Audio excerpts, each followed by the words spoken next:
Waalaikumsalam. Izinkan kami dari RSUD Dr. Asmir untuk mensosialisasikan penggunaan dari hand sanitizer dan juga bagaimana teknik untuk mencuci tangan serta menggunakan APD yang bisa digunakan di masyarakat, yang lumrah digunakan masyarakat, yaitu masker. Kenapa sih kok sekarang saya perkenalkan dulu, nama saya Dr. Berli.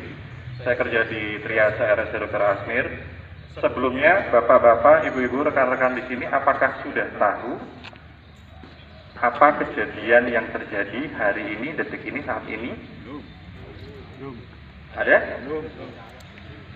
Indonesia saat ini, bukan hanya Indonesia, dunia saat ini mengalami pandemi. Pandemi, ada yang sudah tahu? Pandemi adalah status bencana wabah tertinggi yang ditetapkan oleh internasional. Jadi tidak ada lagi status yang lebih tinggi dari saat ini. Terakhir, yang paling tinggi dari saat ini adalah Ebola dan MERS. Tapi saat ini dunia menetapkan sebagai status pandemi. Per detik ini ada kurang lebih 150 negara sudah terinfeksi virus corona. Sebenarnya corona itu sudah ada dari beberapa tahun yang lalu. Cuma per tanggal 2019 kemarin di Wuhan ada strain baru yang disebut COVID-19. COVID-19 kenapa sangat berbahaya? Karena dia tingkat infeksinya sangat tinggi. Dulu kita mengira penyebarannya lewat batuk, sentuhan. Kemarin 16 Maret 2020, WHO sudah mengeluarkan peringatan bahwa virus ini kemungkinan penularannya melewati airborne, lewat udara. Maka dari itu kenapa spreadingnya sangat cepat. Dan kita di Indonesia menepati CFR tertinggi, case fatality rate, angka kematian tertinggi nomor 2 di dunia.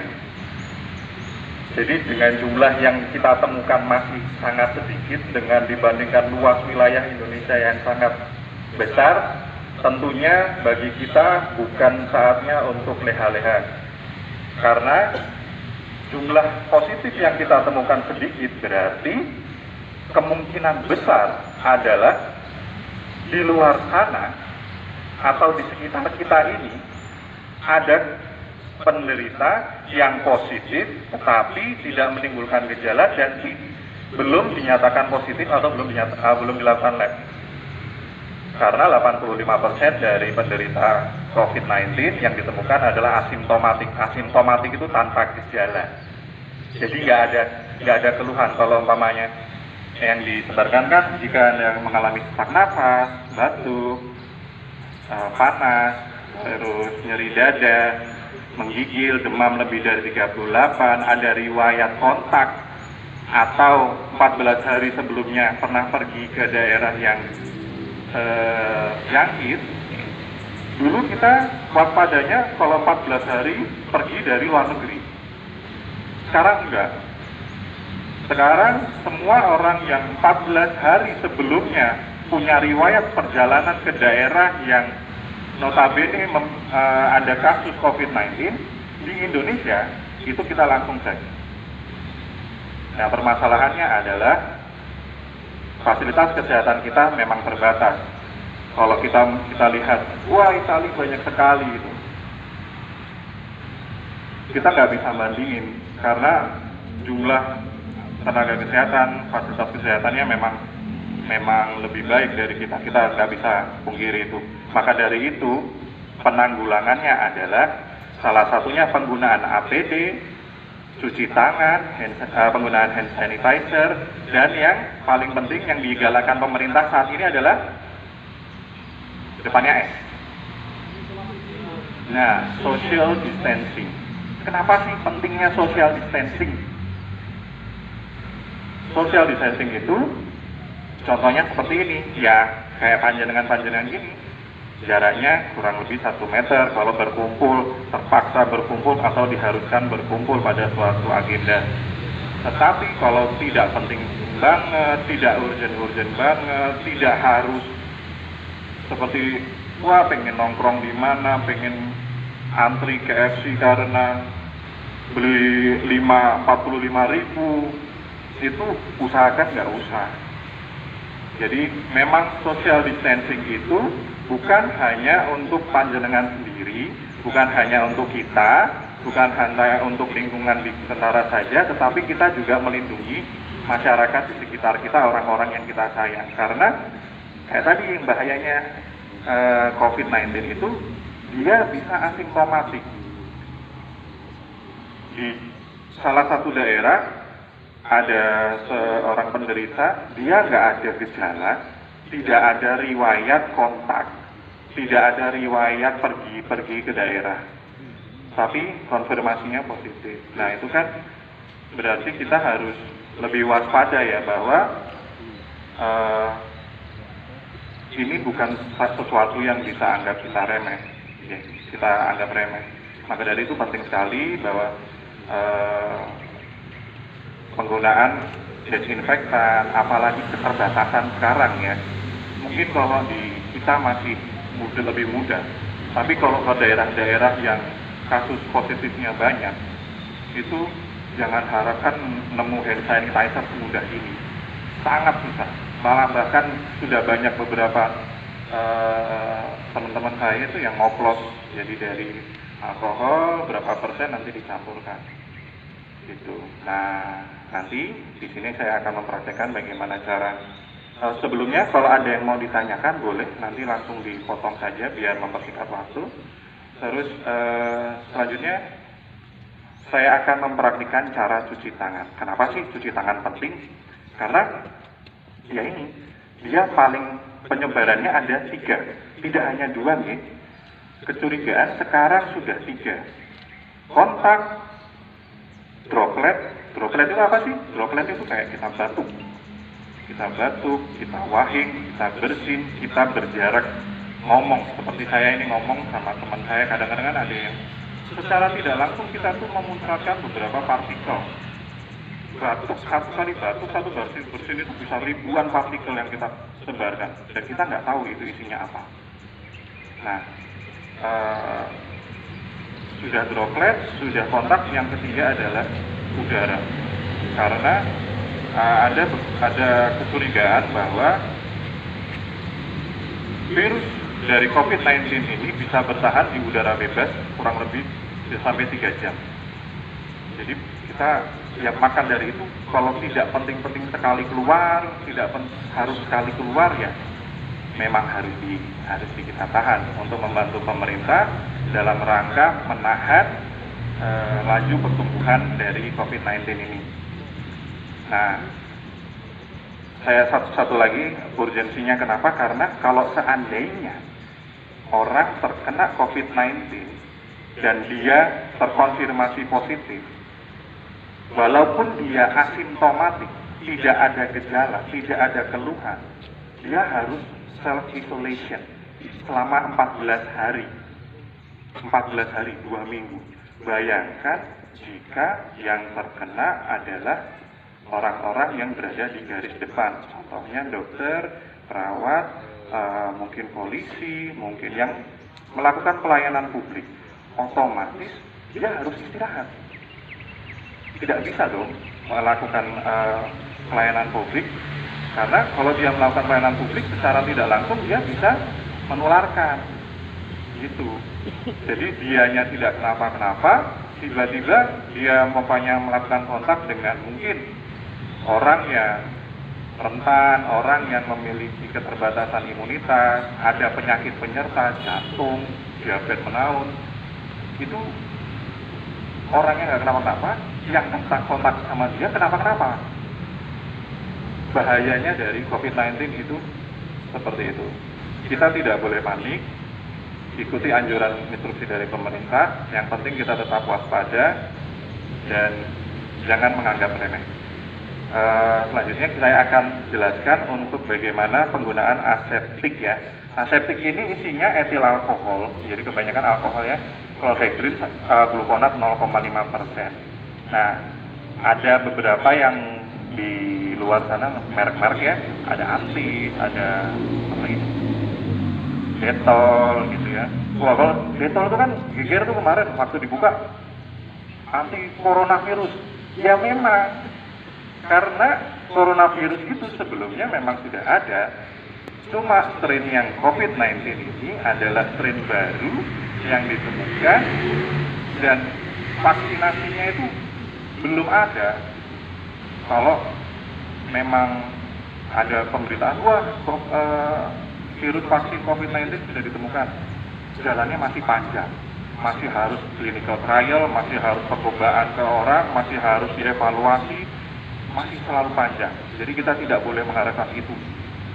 Kita harus lebih waspada. Oke, kita bisa lebih tenang, tapi tetap kita harus lebih waspada. Nah, penggunaan hand sanitizer ini dengan cara pertama adalah, nah, caranya itu dia mencet, tapi jangan menggunakan telapak tangan kita. Usahakan menggunakan punggung tangan ataupun siku juga bisa. Selanjutnya, langkah kedua adalah usapkan ke kedua telapak tangan dengan gerakan memutar. Selanjutnya, langkah kedua, digusokkan ke punggung tangan. Nah, ke dua punggung tangan. Ketiga, diusapkan ke telapak tangan di sela-sela jari. Nah, gerakan keempat adalah mengunci. Itu untuk meremas sama mengeluarkan kotoran yang ada di sela-sela jari dalam.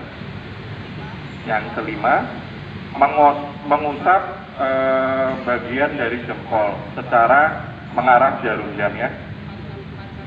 Jadi 4 kali. 1, 2, 3, 4. Gerakan terakhir diputar searah jarum jam. Pindah tangan, ini untuk membersihkan jari-jari sela-sela kuku kita. Nah, kalau sudah, itu kalau kita kan biasanya kalau cuci tangan pakai begini ya, pakai efek, terus ada celana nganggur gosokin, celana teman yang nganggur digosokin gitu kan. Nah, sebaiknya kalau ini antiseptik ini nanti dia akan kering sendiri. Bagus mana antara aseptik sama sabun? Sabun. Ada yang pilihan lain? Sama-sama bagus. Sabun ya. Sebenarnya kalau masyarakat pikir, wah ini aku harus tidak aseptik, harus Detol, harus ini. Sebenarnya lebih baik kita tetap menggunakan sabun kalau memang kita masih ada air dan ada ketersediaan sabun ya. Karena sabun ini secara tidak langsung ya dia kuman yang diikat di dalam larutan aseptiknya dia terus dibuang. Kalau ini kan cuma disikirkan. Bayangin kalau mamanya yang saya lagi ngorek-ngorek kuping atau apa, masih ada kotorannya dikasih gini kan nggak hilang. Cuma mungkin jadi lebih kering aja gitu. Ada yang mau ditanyakan? Jadi cuci tangan ada berapa langkah? 6 langkah. Yang pertama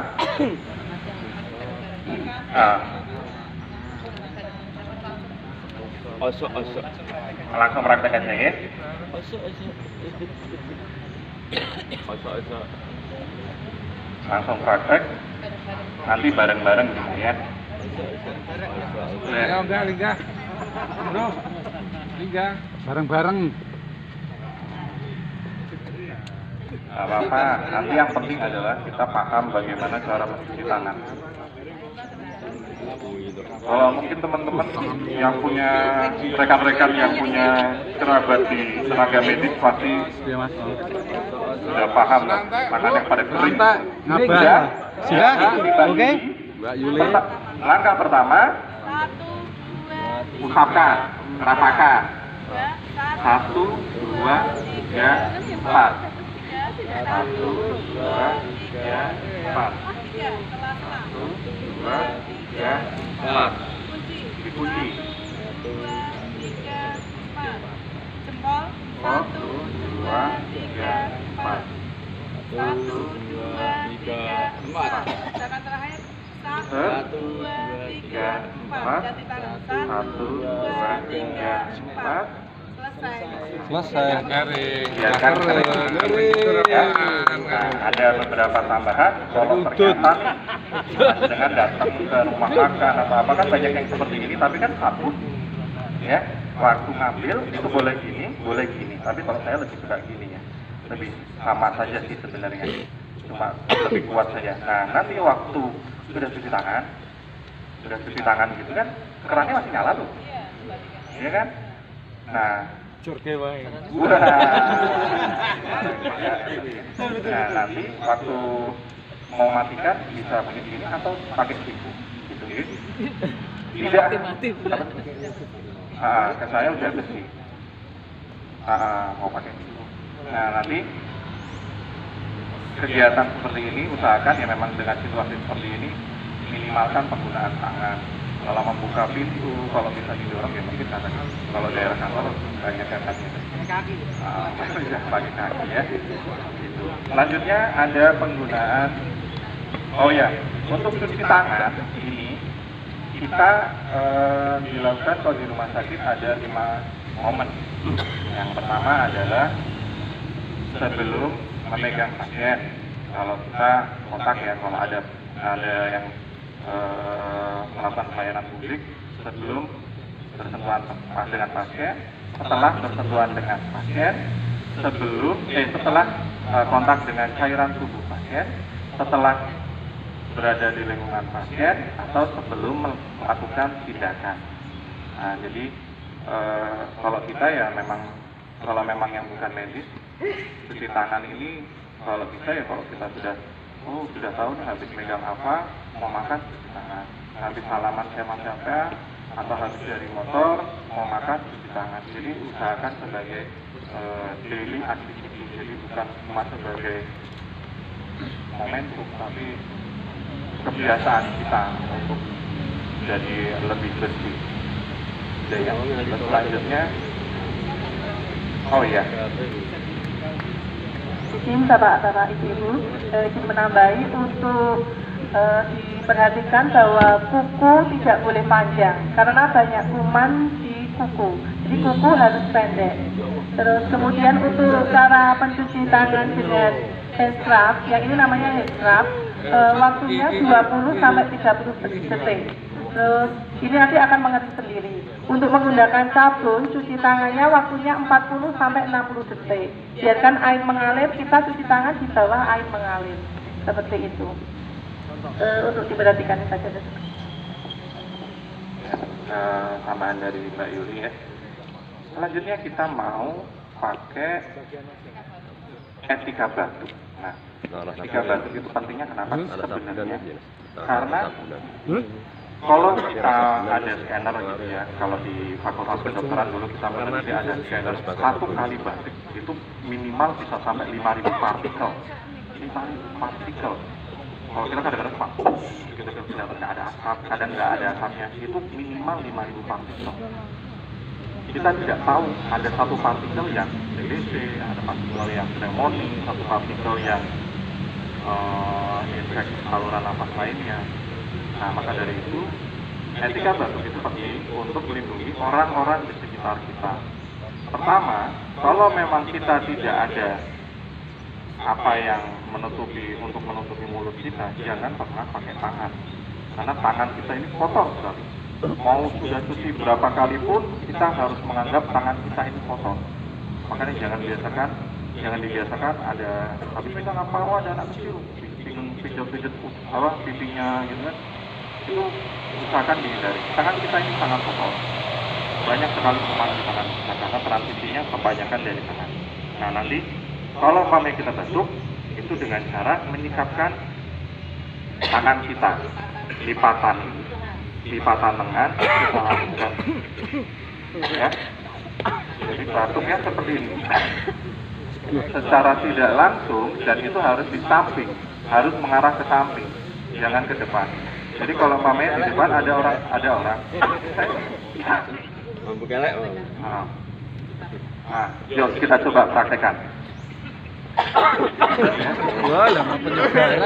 Nah, bukan gini ya. Nah, kenapa? Karena di sini kan kain. Ini kontak sangat jarang kepada orang lain juga.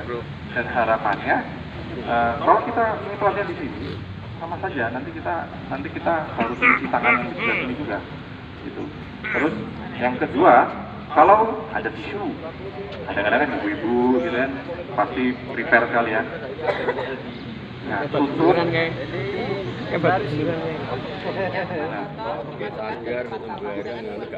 Nah, jadi dibuang pakai tisu, ditutup, terus dibuang ke tempat sampah. Jangan dibuang sembarangan.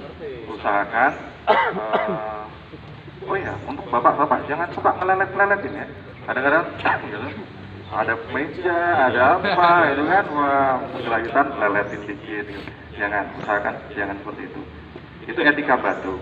Terus yang ketiga adalah cara menggunakan APD. APD itu digunakan untuk siapa sih? Masker? Nah, APD itu digunakan oleh pertama orang yang sakit. Yang kedua, orang yang memiliki resiko terjadi kontak dengan orang yang mungkin penyakit, ya.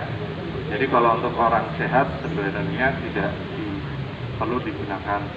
Yang paling penting adalah isolasi diri. Nah, caranya adalah yang berwarna itu di depan, jangan dibalik. Nah, yang ada karetnya yang bisa ditekuk-tekuk itu di bagian atas. Nah, waktu masang itu minimalkan menyentuh kainnya itu diminimalkan, jadi megangnya hanya di pinggirnya saja. Nah, setelah terpasang, lipatannya yang di depan itu ditekan mengikuti kontur dari hidung. Nah, setelah ini kan sudah terpasang. Nanti kalau umpamanya pada saat penggunaannya jangan sekali-sekali atau jangan sering memegang bagian depan, karena ini adalah istilahnya saringan. Kalau seandainya kita megang ke depan, otomatis tangan kita kotor dong, ya kan? Nah, kalau umpamanya mau geser-geser ya pakai yang di sampingnya. Terus sekarang bagaimana cara melepasnya? Melepasnya yang dipegang talinya saja. Nah, setelah itu dilipat, terus dibuang di tempat sampah. Setelah itu kita cuci tangan, karena secara tidak langsung kita juga megang bagian yang infeksi. Itu ada yang mau ditanyakan? Apa? Oh.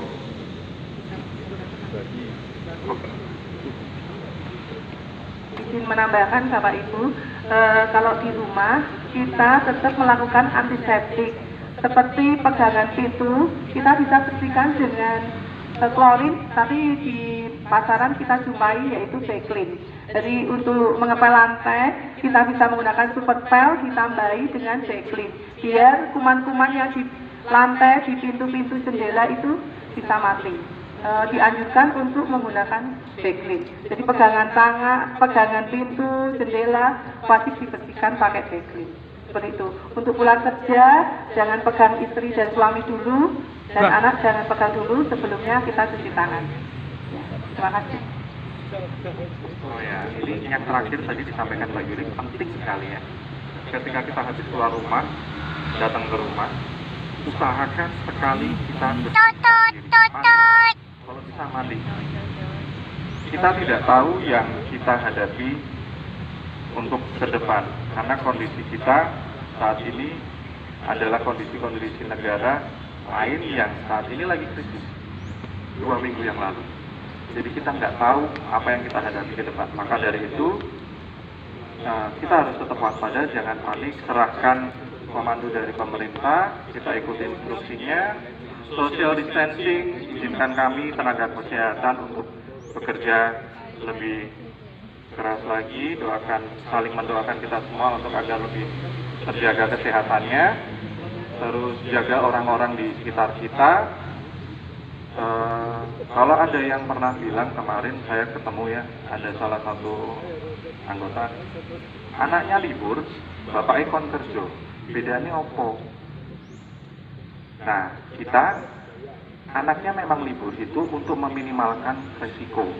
Nah, bapaknya kerja ya memang karena masih harus kerja ya, masih ada tugas yang tidak bisa ditinggalkan. Nah, yang bisa dilakukan adalah si bapak ini melindungi anak dan istri dan anggota keluarga di rumah dengan cara tadi mandi, cuci tangan, dan pembersihan diri. Setelah dari aktivitas luar mau seperti apapun, rumah mandi. Mau ngerasa seperti apapun di rumah mandi. Nanti kalau keluar lagi, pulang mandi lagi. Nggak apa-apa.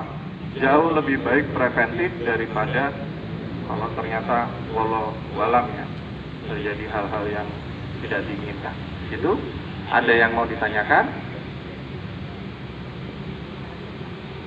Yuk bareng-bareng serentak cuci tangan. Cuci tangan ada beberapa langkah. Nah, yang pertama adalah ratakan 2, 3, 4. Turun tangan 2, 3, 4. 1, 2, 3, 4. Kalau pelajari 3, 4. Dikunci 2, 3, 4. 1, 2, 3, 4. 1, 2, 3, 4. Ini buka 2, 3, 4. 1, 2, 3, 4. Oke. Kegiatan cuci tangan ini bisa dilakukan menggunakan aseptik ataupun tidak. Lebih berhati-hati menggunakan minyak campuran karena ada kemarin yang membagikan ya. Itu iritatif ya, di kulit malah kering, ada kering. Jadi lebih baik jangan, lebih baik sabun saja. Nggak apa-apa, bapak-bapak itu gagah-gagah pakai baju ini, di bajunya kita sini ada sabun air, gitu nggak apa-apa. Kita preventif lah, kita galakkan lagi edukasi ke masyarakat, tingkatkan kesadaran ke masyarakat bahwa kondisi saat ini adalah kondisi serius. Kondisi yang tidak main-main, kondisi yang dirasakan oleh seluruh warga di dunia, tidak hanya di Indonesia. Jadi harapannya masyarakat lebih awas dari apa yang kita bisa ajarkan. Begitu ya. Sekian dari kami. Jika ada bertegur sapa di jalan, monggo mau tanya silakan. Sekian dari kami. Kurang lebihnya mohon maaf. Wassalamualaikum warahmatullahi wabarakatuh. Waalaikumsalam warahmatullahi wabarakatuh. Ya, saya Dr. Berli dari RST Dr. Asmir Salatiga. Tujuannya dilakukan sosialisasi ini adalah untuk meningkatkan lagi, menggalakkan lagi keawasan kita, tingkat kewaspadaan kita terhadap apa yang memang sedang menjadi topik di dunia saat ini, terutama untuk menjaga kebersihan kita, higienitas kita, dan mengikuti anjuran dari pemerintah untuk social distancing. Jadi harapannya masyarakat dan lingkungan, tidak hanya TNI, Polri, tetapi juga jajaran pemerintah ini saling bahu-membahu dalam mengatasi permasalahan yang sekiranya semakin lama semakin meningkat dengan cara mengurangi transmisi dari penyakit COVID-19 ini. Nah, transmisi penyakit COVID-19 ini dikurangi dengan cara yaitu menjaga higienitas kita, hand sanitizing, dan juga social distancing.